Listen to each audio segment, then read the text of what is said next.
15 मई को supreme court के एक हियरिंग के दौरान सीजेआई सूर्यकांत अपना आपा खो बैठते हैं। कहते हैं कि हमारे देश में जवान युवा हैं जो कॉकरोच हैं, जिन्हें नौकरी नहीं मिलती है तो वो media, social media, RTI activist बन जाते हैं और सिस्टम पर वार कर देते हैं।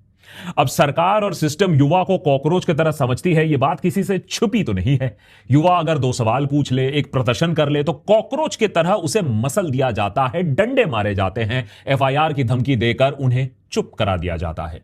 लेकिन सीजेआई का युवाओं के बारे में भरे कोर्ट में उन्हें कॉकरोच कह देना, यह अपमान लोगों से हजम ना हो पाया, खासतौर पर नौजवान बेरोजगार युवा जिन्होंने इसे जले पे नमक की तरह देखा। सोशल मीडिया पर खूब बवाल मचा, खूब छीछा लेदर हुई। अगले दिन संकट को भांपते हुए सीजेआई सूर्यकांत ने सफाई देने की कोशिश की। कहा कि मीडिया ने उन्हें मिसकोट किया है, वो तो देश के युवाओं के बारे में बात नहीं कर रहे थे, बल्कि उन स्पेसिफिक यंगस्टर्स की बात कर रहे थे जो लॉ और मीडिया जैसे नोबेल प्रोफेशंस में आते हैं, बोगस डिग्री लाते हैं और फिर इंस्टीट्यूशंस पर सवाल खड़ा कर देते हैं। लेकिन इस बात को ज्यादा लोगों ने मान्यता नहीं दी और वैसे में भी तब तक आग लग चुकी थी। आमतौर पर व्हाट्सएप यूनिवर्सिटी में जीने वाले, बिग बॉस और get ready with me reels का सेवन करने वाले, सवाल ना पूछने वाले युवा ने अब कहा, बहुत हुआ अपमान। अमेरिका में बैठे 30 साल के अभिजीत दिपके भी ये सब होते देख रहे थे। बॉस्टन यूनिवर्सिटी से पब्लिक रिलेशंस ग्रेजुएट और फॉर्मर आम आदमी पार्टी सोशल मीडिया स्ट्रेटेजिस्ट रहे अभिजीत ने मजाक मजाक में एक ट्वीट कर दिया कि क्या हो अगर कॉकरोचेस एक साथ आ जाएं। बहुत जल्द यह ट्वीट वायरल होने लगा, बहुत सारे जवाब आने लगे, बहुत ट्रैक्शन मिलने लगा इस आइडिया को। अभिजीत ने फिर आनन फानन में एक डिजिटल पार्टी बना डाली, cockroach Janata party .org website launch कर दिया। एक पार्टी जो देश के लेजी, अनएम्प्लॉयड, क्रॉनिकली ऑनलाइन युवा को समर्पित था। अब यह पहली बार नहीं था कि किसी ने सटायर, कटाक्ष का सहारा लिया हो देश की खस्ता हालत को उजागर करने के लिए। ना ही यह पहली बार था कि किसी ने मजाक मजाक में एक डिजिटल पार्टी लॉन्च कर दी हो। लेकिन इस बार कुछ अलग होता है, एक सैलाब सा मानो आ जाता है सोशल मीडिया पर। कॉकरोच जनता पार्टी ना सिर्फ ट्रेंड करने लगती है, ऑनलाइन डिस्कशंस में आने लगती है, बल्कि उसकी इंस्टाग्राम फॉलोइंग सारे रिकॉर्ड तोड़ देती है। 4 दिन के अंदर अंदर बीजेपी के 8 मिलियन फॉलोअर्स को पार कर देती है। इस एपिसोड को रिकॉर्ड करते वक्त 15 मिलियन फॉलोअर्स हो चुके हैं कॉकरोच जनता पार्टी के इंस्टाग्राम पेज पर, जो कि कांग्रेस पार्टी के अकाउंट से भी ज्यादा हो चुका है। लेकिन अगर कॉकरोच है तो तुम्हें मसलने वाले लोग भी बैठे हैं। अचानक से कॉकरोच जनता पार्टी के ट्विटर हैंडल को सस्पेंड कर दिया गया। सरकार की तरफ से लगता है फरमान आया, लगता है सिस्टम में कॉकरोचों से लोग डरने लगे। कॉकरोच जनता पार्टी से डर सिस्टम को शायद इसलिए भी लग रहा हो क्योंकि आईटी सेल द्वारा बनाया गया नैरेटिव, गोदी मीडिया द्वारा बनाया गया नैरेटिव रियल टाइम में ध्वस्त होते आप देख पा रहे हो। अल जजीरा से लेकर बीबीसी से लेकर नेशनल मीडिया सब कॉकरोच जनता पार्टी को कवर कर रहे हैं। अब आप ही बताइए, जिस देश में एक ही इंसान हिट हो सकता है वहां कॉकरोच की जगह कैसे आ सकती है। इस एपिसोड को रिकॉर्ड करते वक्त कम से कम कॉकरोच जनता पार्टी का इंस्टाग्राम अकाउंट एक्टिव है, लेकिन उसे भी डिलीट करने की पूरी कोशिश चल रही होगी, यह बात किसी से छुपी नहीं है। लेकिन जो बात डिलीट नहीं की जा सकती है वो है देश के युवाओं में जो जबरदस्त असंतोष है, आक्रोश है। सालों से झूठ और जुमलों का असर अब थोड़े थोड़ा जा रहा है, लग रहा है, और कड़वा सच लोगों को दिखने लगा है। खासकर के युवाओं को पेपर लीक हो, हर लेवल पर करप्शन हो, आर्थिक लाचारी हो, नौकरियां गायब हो जाना हो, एजुकेशन सिस्टम का चुरमुराना हो। पिछले कुछ दिनों से कॉकरोच जनता पार्टी को आईटी सेल डिस्क्रेडिट करने की खूब कोशिश करती आई है। अभिजीत के आम आदमी पार्टी के पुराने संबंध दिखाकर इस मूवमेंट को डिस्क्रेडिट करने की कोशिश की गई है, कॉन्स्पिरेसी दिखाने की कोशिश की गई है। बहुत लोगों का मानना है कि यह आम आदमी पार्टी का ही चलाया एक प्रोपेगेंडा है, एक और नैरेटिव है। लेकिन फैक्ट तो यही है कि आज के डेट में कोई माई का लाल, चाहे वो बीजेपी से हो, सोरोस का हो, कांग्रेस का हो या आम आदमी पार्टी का हो, इतनी बड़ी फॉलोइंग इतनी जल्दी नहीं बना सकता है। आपकी श्रद्धा जिस भी राजनीतिक पार्टी की तरफ हो या फिर हमारे तरह कॉन्स्टिट्यूशन के साथ आपकी श्रद्धा हो, इस बात से आप इनकार नहीं कर सकते हो, या कम से कम आपके लिए मुश्किल होगा यह बात से इनकार करना कि यह एक स्पॉन्टेनियस रिएक्शन था। आप सोचिए, एक मजाक एक डिजिटल क्रांति की तरह बन गया हो जिसे कुचलना भी पड़े। यह सिस्टम के लिए और पॉलिटिकल क्लास के लिए एक वार्निंग बन जाता है। जिस तरीके से लोगों ने गाने बनाए कॉकरोचों को लेकर, कॉकरोच के कॉस्ट्यूम पहनकर यमुना नदी साफ करने के लिए उतर आए, एआई के सहारे डिजिटल पोस्टर बनाए, अपने डीपीज चेंज किए, अपने गाड़ियों पर कॉकरोच जनता पार्टी के स्टिकर्स लगाने शुरू कर दिए। ये एक सिंगल कॉज में शामिल होना, सबीर भाटिया जैसे ग्लोबल इंडियंस का पार्टी ज्वाइन करना, ये सब कोई प्लान्ड कैंपेन नहीं कर सकता है। और इसीलिए ये एक करारा तमाचा है सरकार पर और विपक्षी पॉलिटिकल पार्टीज पर भी, इंक्लूडिंग आम आदमी पार्टी। समझाता हूं कैसे। पिछले साल अक्टूबर के महीने में देशभक्त पर हमने यह सवाल पूछा था कि क्या देश के सिटीजन्स अब कॉकरोच बन गए हैं। यह सवाल हमने तब पूछा जब बिना किसी वजह सोनम वांगचुक को सरकार ने एनएसए के तहत जेल में ठूस दिया। एक इंसान जिसने आर्मी के लिए, एजुकेशन के लिए, अपने देश के लिए काम किया, उसे लिटरली आतंकी और चाइनीज एजेंट घोषित कर दिया गया, कम से कम सोशल मीडिया पर। उसकी गलती क्या थी? उसने लद्दाखियों के लिए शांतिपूर्वक आवाज उठाने की कोशिश की। उस समय सरकार को कोई खास पुशबैक नहीं मिला लोगों की तरह, क्योंकि हम कॉकरोच की तरह गटर में पड़े रहे, छिपे रहे।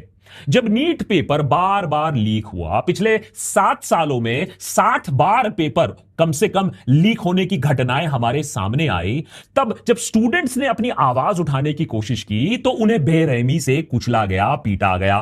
तब भी ज्यादा आवाजें नहीं उठी। जब बची खुची इंडिपेंडेंट मीडिया ने कुछ सवाल पूछना चाहा तो उन्हें चुप कराने के लिए नए कानून बनाए गए, डिजिटल ब्रॉडकास्ट बिल या आईटी एक्ट में संशोधन कर दिया गया, चेंजेस कर दिए गए। तब भी लोगों ने कुछ नहीं कहा सब चंगासी है। फ्लोर में जहां थोड़ी सी जगह मिली वहां कॉकरोचों तक लोग छिप गए। सरकार ने भी सब कुछ किया सिवाय युवाओं की आवाज सुनने का, क्योंकि युवा जो सवाल पूछता है वो तो अर्बन नक्सल टुकड़े टुकड़े गैंग है, anti national Khan market gang बन चुका है। तो सरकार भी एब्सोल्यूट चिल में। कॉकरोच जनता पार्टी की अकस्मात लोकप्रियता ने यह दिखा दिया कि सरकार की झूठ और जुमलों की भी एक्सपायरी डेट जो होती है अब वो निकल रही है। युवाओं की जो उल्लू बनने की क्षमता थी उसकी भी कोई सीमा तो है। अमेरिका क्या कहता था, क्या हो तुम?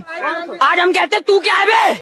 आज तो यह भी सरकार से सवाल पूछ रहा है। लेकिन उसी समय कॉकरोच जनता पार्टी सारी विपक्षी पार्टियों पर भी एक जोर का तमाचा है, चाहे वो कांग्रेस हो, टीएमसी हो या आम आदमी पार्टी हो। अगर आप इस बात को मान चुके हो कि युवा आक्रोश है हमारे देश में, चलो डिजिटल क्षेत्र में है, तो किसी पार्टी ने इसे आज तक टैप क्यों नहीं किया? अगर एक पार्टी धर्म के नाम पर वोट बटोर रही है तो क्या दूसरी पार्टी देशभक्ति, सच्चाई और एस्पिरेशन के मुद्दों पर बात नहीं कर सकती है? आज हमारे देश में एक भी युवा नेता आपको नहीं मिलेगा। युवा जो है वो धोबी का कुत्ता बनकर बैठ गया है, वो घर का ना घाट का। वो जानता ही नहीं कि भैया वो किसके पास जाए गुहार लगाने के लिए, उसकी बात कौन सुनेगा, उसके बात को लेकर सरकार को कटघरे में कौन खड़ा करेगा। तो जो कॉकरोच जनता पार्टी है वो जितना रिएक्शन बीजेपी के फेलियर पर है, उतना ही वो एक मिडिल फिंगर है ऑपोजिशन के निकम्मेपन पर। और कांग्रेस की बात ही छोड़ो, आम आदमी पार्टी को ही आप देख लो, कैसे कैसे लीडर्स राज्यसभा में भेजे आपने पैसों के चक्कर में, लोगों का भरोसा ही उड़ गया पार्टी के साथ से। राघव चड्ढा 2-4 सवाल जरूर पूछे थे, युवा काफी एक्साइटेड हो गए थे, देश का ममदानी उसे बना दिया, युवा आइकॉन बना दिया। फिर चड्ढा जी ने अपने आंखों का ऑपरेशन कराया, फिर पता नहीं क्या हो गया। गुस्से में युवा फैंस क्या कर पाते? बस बेचारे इंस्टाग्राम फॉलोअर्स अनसब्सक्राइब करने लगे चड्ढा जी को। गुस्सा पॉलिटिकल सिस्टम से है और होना भी चाहिए। यही चीज हमने बांग्लादेश और नेपाल में भी देखा था, श्रीलंका में भी देखा था। एक पॉइंट आता है जब युवा इतना हताश हो जाता है पूरे सिस्टम से, पार्टी विशेष से नहीं, पूरे पॉलिटिकल सिस्टम से, कि उसे उखाड़ फेंकने की कोशिश करता है। नेपाल और बांग्लादेश में जबरदस्त उथल पुथल हमने देखा, नई सरकारें भी आई। बाय द वे, आज वो देश अपने पहले सिचुएशन से काफी बेटर हैं, they are more democratic also. हमारे देश में भी युवा अभी इसी तरीके से सिस्टम से हताश होता दिख रहा है और आने वाले आर्थिक संकट में ये हालात और बिगड़ने वाले हैं। लेकिन कॉकरोच जनता पार्टी का मानना है कि भारत में चीजें शांतिपूर्वक तरीके से होंगी, डेमोक्रेटिक तरीके से होंगी। कॉकरोच जनता पार्टी को जो समर्थन मिला है, जैसे उसे बंद करवाने की कोशिश की गई है, उससे बात साफ है कि 12 साल के बाद हम एक टिपिंग पॉइंट पर आ चुके हैं। आप सोच के देखो, 5 साल पहले यही चीज अगर किया जाता, सिर्फ 5 साल पहले या 4 साल पहले यह चीज किया जाता, ये इनिशिएटिव बनाया जाता, लोग इसका मजाक बनाते और अपने अपने घर निकल लेते, अपने अपने काम में व्यस्त हो जाते।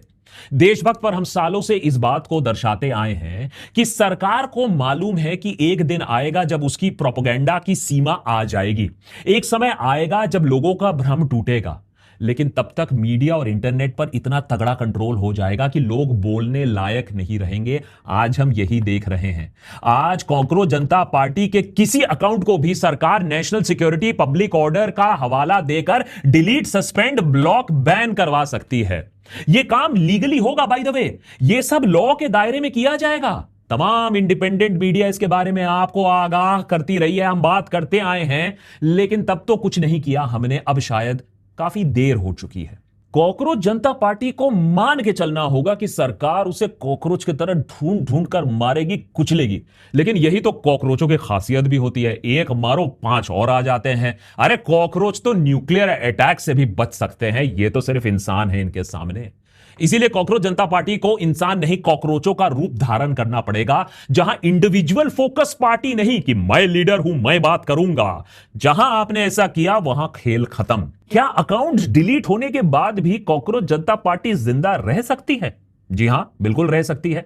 ईरान ने यह करके दिखाया है डिसेंट्रलाइज्ड मोसियाक सिस्टम से, जहां ईरान ने हर प्रोविंस को खुली छूट देकर रखी थी कि अगर तेहरान तबाह हो जाता है, कब्जा हो जाता है, तो रुकना नहीं, जैसा सही लगे मिसाइल और ड्रोन्स दागते रहना। ठीक उसी तरह हर दूसरे स्टेट में आज के डेट में कॉकरोच जनता पार्टी के नए नए हैंडल्स बन रहे हैं। लोग अपने आप को पार्टी के अलग अलग पोस्ट दे रहे हैं, अपने अपने मैनिफेस्टो तक जारी कर रहे हैं। लेकिन आप तो बोलोगे ये पार्टी तो है नहीं, ये तो बस एक सोच बनकर रह गई। ये सिस्टम कहां है, कंट्रोल कहां है? नहीं है, मैं भी मानता हूं नहीं है। लेकिन एक पार्टी को मारना बहुत आसान होता है, एक अकाउंट को डिलीट करना बहुत आसान होता है, सोच को मारना बहुत मुश्किल होता है। और अगर इसी सोच से दूसरे पार्टी प्रेरणा ले लेते हैं, लोग जागरूक हो जाते हैं, तो कॉकरोच जनता पार्टी अपने आप जीत गई, सक्सेसफुल हो गई। लेकिन इसके लिए फाउंडर्स को पीछे हटना होगा, कॉकरोच जनता पार्टी के सोच को आगे रखना होगा, इनोवेटिव पॉलिटिकल कैंपेन्स और स्ट्रेटजी से सरकार को नोटिस पर डालना होगा। यह आसान काम नहीं है, लेकिन रास्ता भी कोई और नहीं है। कॉकरोच जनता पार्टी के मैनिफेस्टो को आप देख लीजिए। उनके मेन मैनिफेस्टो में 5 पॉइंट्स उन्होंने रिलीज किए। नंबर 1 कि कभी भी चीफ जस्टिस ऑफ इंडिया को राज्यसभा की सीट नहीं मिलेगी रिटायरमेंट के बाद। अच्छी आइडिया है। मैं तो बोलूंगा मिलिट्री लीडरशिप इलेक्शन कमीशन, सबको यह आइडिया होना चाहिए, भैया कोई सरकारी आपको पोस्ट नहीं मिलेगा, कोई लॉलीपॉप नहीं मिलेगा। Number 2 point on the manifesto, अगर इलेक्शन कमीशन लेजिटिमेट वोटर्स को डिलीट करती है किसी इलेक्शन से पहले, तो यूएपीए के तहत गिरफ्तारी हो जाएगी, क्योंकि यह भी टेररिज्म है, लोगों का वोटिंग राइट छीनना। अब यह सुनने में बहुत अच्छा लगता है, लेकिन याद रखिए यूएपीए को मिसयूज ऑलरेडी काफी किया गया है। नंबर 3 पॉइंट है 50% reservation for women, cancellation of licence of media houses जिन्हें इन्फ्लुएंशियल बिजनेसमैन कंट्रोल करते हैं, और 20 साल का बैन फॉर दोज एमएलएज और एमपीज जो पॉलिटिकल पार्टीज स्विच करते हैं। अब इसमें वजन है इस बात पर, वैसे में भी किसी को पार्टी स्विच नहीं करने देना चाहिए, पहले इलेक्शन फिर से जीतो और उसके बाद पार्टी स्विच कर लो। नंबर 4, सीबीएसई आज इतना बड़ा मुद्दा बन चुका है, तो जहां रीचेकिंग फीस के बारे में बात हो रही है, ब्लेटेंट करप्शन के बारे में बात हो रही है, जो नीट में इतनी बुरी तरीके से जो स्टूडेंट्स इंपैक्ट हुए हैं उसके बारे में बात हो रही है, और इसी को लेकर वो कह भी रहे हैं कि एजुकेशन मिनिस्टर को रिजाइन कर देना चाहिए। और नंबर 5, पार्टी यह भी कह रही है कि वो वर्चुअल जेनजी कन्वेंशन होस्ट करेगा, यंगस्टर्स को इनवाइट करेगा। अच्छी बात है, बातचीत करिए, अच्छी बात है। अब इस बारे में लंबी डिबेट हो सकती है कि क्या यह मैनिफेस्टो प्रैक्टिकल है, इगैलिटेरियन थिंकिंग है, ऐसा नहीं होता है रियल पॉलिटिक में। इसके जवाब में मैं आपसे पूछूंगा कि अच्छा आप मुझे बता दो कि कांग्रेस के क्या 5 मेन पॉइंट्स हैं। If Congress comes to power in 2029, तो राहुल गांधी 5 ऐसी चीजें क्या करेंगे जिससे मुझे भी मन हो कि हां यार कांग्रेस अच्छा काम करेगा, मैं वोट दूंगा। अरे भाई कोई विजन ही जब नहीं है, कम से कम ये 5 पॉइंट्स तो दे रहे हैं। और कॉकरोच जनता पार्टी ने अपना पहला एक्शन पॉइंट भी साफ कर दिया है, एजुकेशन मिनिस्टर धर्मेंद्र प्रधान का इस्तीफा। और बात बहुत साफ है, अगर पेपर लीक हुआ है, अब इस पर तो डिबेट नहीं है ना, पेपर लीक हुआ है ना, इस पर तो डिबेट नहीं है, तो जब लीक हुआ है तो पनिशमेंट किसी ना किसी को तो मिलनी होगी, रिस्पॉन्सिबिलिटी किसी ना किसी को तो लेनी होगी। या हम इतने कमजोर कॉकरोच बन गए हैं कि हम मंत्रीगण से इस्तीफा तक नहीं मान सकते हैं। और यह काम सोशल मीडिया के जरिए बहुत सारा प्रेशर जनरेट करके किया जा सकता है। कॉकरोच जनता पार्टी के वेबसाइट पर लिखा है, we are not here to set up another PM cares, we are not here to holiday in Davos on taxpayer salary slip और rebrand corruption as strategic spending, we are here to ask loudly repeatedly in writing where the money went. ये cockroach Janata party basically चाहती है कि हम सरकार से accountability मांगे, system से सवाल पूछे। सोचिए हम कितने गहरे गटर के कॉकरोच बन गए हैं कि ये सारी बातें क्रांतिकारी लग रही हैं। सरकार से सवाल पूछना डेमोक्रेसी का डी बनता है। लेकिन पिछले 12 सालों में सवाल पूछना इतना क्रांतिकारी एपिसोड बन गया है कि मोदी जी से नॉर्वे में एक पत्रकार ने सवाल क्या पूछ लिया, मानो जंग छिड़ गई हो। Prime Minister Modi, why don't you take some questions from the freest press in the world? मान लीजिए कल सरकार कॉकरोच जनता पार्टी के सारे अकाउंट्स, इवन रिलेटेड अकाउंट्स भी डिलीट कर देती है, काफी मुमकिन भी है। फिर भी एक बात साबित हो जाएगी पिछले कुछ दिनों को देखकर कि देश के युवा कम्युनल पॉलिटिक्स और ऑनलाइन पॉर्न के दलदल में पूरी तरीके से फंसे नहीं है। अगर उनकी भाषा में उनसे बात करो तो वो इंगेज करेंगे, पॉलिटिक्स में इंगेज करेंगे। और यह भी कि युवा खुश नहीं है लेकिन उसके पास एक्सप्रेशन का जरिया नहीं है। तो क्या इसका मतलब है कि नेपाल, श्रीलंका और बांग्लादेश की तरह यहां भी युवा सड़कों पर आ जाएंगे? बिल्कुल नहीं। ना युवा सड़कों पर आए, यह बात ना कॉकरोच जनता पार्टी चाहती है, ना सरकार चाहेगी, ना हम चाहेंगे। कॉकरोच जनता पार्टी ने एक्चुअली दिखा दिया है कि विरोध प्रदर्शन हमें सड़कों पर ही करना हो यह जरूरी नहीं है। सोचो, आप सोचो कि अगर हर नेता के कमेंट सेक्शन में, ऑनलाइन में या ईमेल्स में युवा घुस घुस कर कमेंट करे, घुस घुस कर ईमेल करे, तो क्या यह डिजिटल पिकेटिंग नहीं होगा? वही पिकेटिंग जो इंडिपेंडेंस के जमाने में किया जाता था सड़कों पर। सोचो कि अगर नेता के झूठे वायदे लोग मानना बंद कर दे तो क्या यह डिजिटल नॉन कॉर्पोरेशन नहीं होगा कि हम नेता के साथ ही नहीं है, यह झूठा है। सोचो कि अगर हर जगह मिनिस्टर का रिपोर्ट कार्ड हम शेयर करना शुरू कर दें तो क्या यह डिजिटल सत्याग्रह नहीं माना जाएगा? लेकिन फिर तो इसके लिए कॉकरोच जनता पार्टी को या तो चुनाव लड़ना पड़ेगा या तो जमीन पर काम करना पड़ेगा। और यही बहुत लोग, बहुत क्रिटिक्स भी आ चुके हैं जो कह रहे हैं कि भाई रियल पॉलिटिक बहुत डिफरेंट होता है और उसके लिए वैसे में भी उनको इंडिया आना पड़ेगा, एफआईआर झेलना पड़ेगा।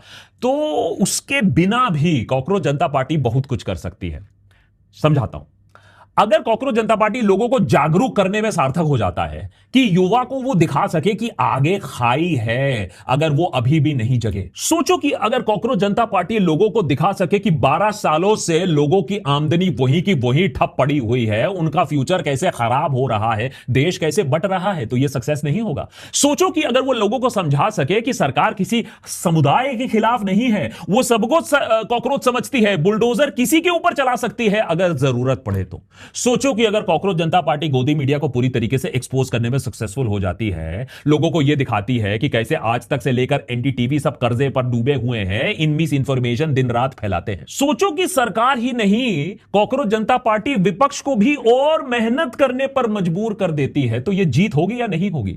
सोचो अगर अकाउंट्स डिलीट होने के बावजूद दूसरे अकाउंट से देश भर में करप्शन को एक्सपोज करने का काम कॉकरोच जनता पार्टी कर देती है डिजिटल प्लेटफॉर्म का इस्तेमाल करके, तो यह जीत होगी या नहीं होगी? लेकिन यह काम आसान नहीं होगा, मैं फिर से कह रहा हूं, क्योंकि देर हो चुकी है। सरकार ने इसी दिन की तैयारी करके रखी है। आईटी रूल्स में फेर बदल करके, पब्लिक ऑर्डर का नाम लेके सिर्फ कॉकरोच जनता पार्टी नहीं, बहुत औरों को पर भी हमला होने वाला है आने वाले दिनों में। क्योंकि जो हालात हैं, जो गवर्नमेंट के चीफ लीडर्स हैं, वो भी अब जो संकेत दे रहे हैं, जिस तरीके से हमारी इकोनॉमी नीचे जा रही है, उससे बहुत दिक्कतें आने वाली हैं। इसीलिए यह मूवमेंट एक सिंगल पर्सन, एक सिंगल फेस मूवमेंट नहीं हो सकता है। यह मूवमेंट एक फेसलेस मास मूवमेंट होना होगा और तब भी आसान नहीं होगा। अंत में मैं बस एक बात कहना चाहूंगा, बहुत लोगों ने इस पर सवाल किया है, मेन स्ट्रीम मीडिया तो खासा वरिड है इसको लेकर, क्योंकि इस पर मेन स्ट्रीम मीडिया भी अंडर अटैक आ गई थी बांग्लादेश में और नेपाल में। क्या ये ऐसे मूवमेंट्स वायलेंट हो जाएंगे? इसका जवाब वैसे सरकार के पास है, कॉकरोच जनता पार्टी के पास इसका जवाब नहीं है, सरकार के पास है।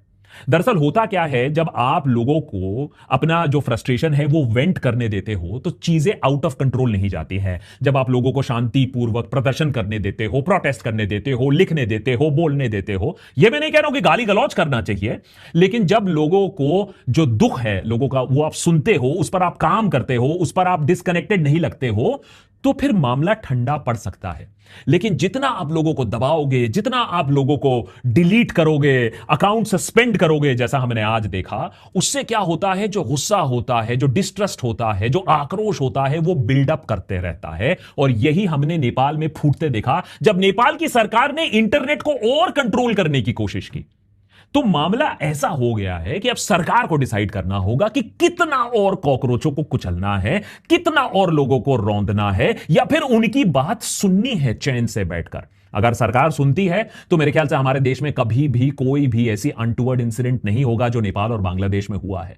तो सरकार को यह डिसाइड करना है कि क्या वो शांतिपूर्वक लोगों को बात करने देगी, वेंट करने देगी, या सारी जो चीजें हैं, जो सच है, उसको दबाकर दफनाकर एक दिन विस्फोटक रिएक्शन के लिए तैयारी करेगी।